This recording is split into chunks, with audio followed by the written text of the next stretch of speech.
Hey friends, Dr. Christy here, and right now I want to talk to you a little bit about hormones, specifically and especially women's hormones. Now, I've done some other videos in the past with regard to menopause, perimenopause, and some of these things that become an issue as women enter this time of their life. However, whether you're entering perimenopause or you're in menopause or if you are still menstruating, either way, what this video really is about is really getting connected and understanding and having this strong level of self-awareness around yourself and your own body and how you can recognize your own hormonal fluctuations. Now, full disclosure, I'm 42 years old.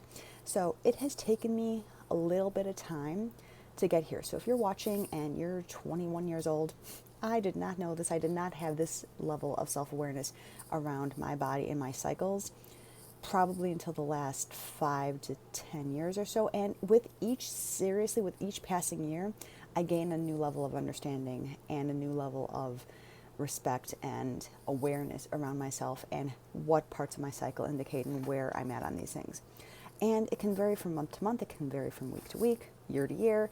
As you grow and as you evolve, you'll notice your hormones, and you'll notice that how your body responds to those hormone fluctuations will change as well. So let me give you some examples, and I'll use myself as an example here.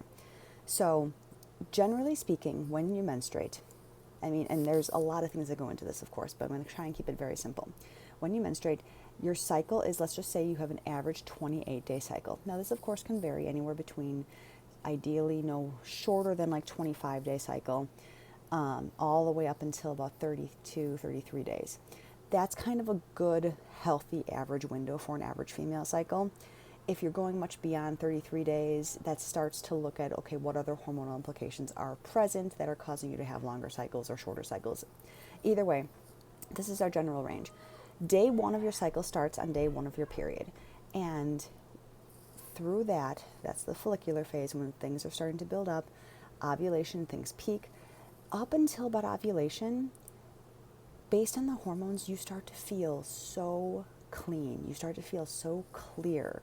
Your body, your mind, and spirit, things are aligned and flowing. And sometime after ovulation, but before you get your period, things start to shift. And I can tell you, for myself at least, I start to notice, I call this the progesterone surge. We get a progesterone surge before we start to actually have our period. And that happens. Progesterone is that hormone that gets really high when you're pregnant. And so who feels really great when they're pregnant? Most of the time, nobody. Your skin starts to break out a little bit. You feel a little bit foggy-headed. You're a little bit more tired. Your breasts might be a little sore, things of that nature, right? Now, once again, I'm going to put a pin in this for a second.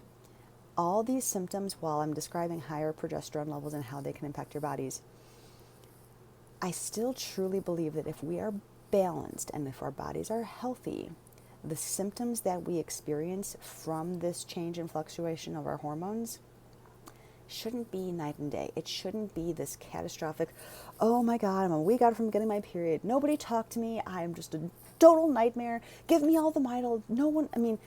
It should not be that serious.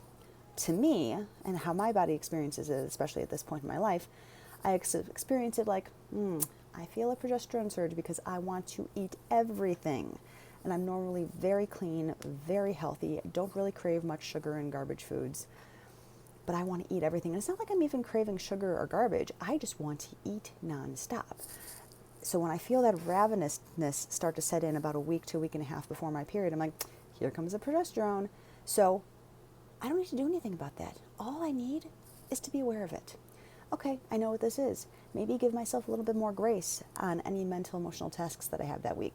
Maybe just give myself a little more food, a little bit more fuel, a little bit more protein, a little bit more water, maybe a little bit more of a gentle workout, maybe going to bed a little bit sooner, maybe jacking up the self-care a little bit. So this is what I'm really actually talking about today. I'm not going into all the crazy details about what hormone fluctuates at this point and this point in your cycle. It's really seriously just about the level of self-awareness. Once you get to this point in your life where you can pinpoint, I know what's happening here, I know what day of my period I'm on or what day of my cycle I'm approaching, use it as power.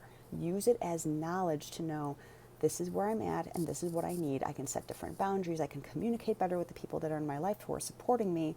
So then it doesn't have to be this giant catastrophe where you feel totally miserable for a week out of every month, because who has time for that?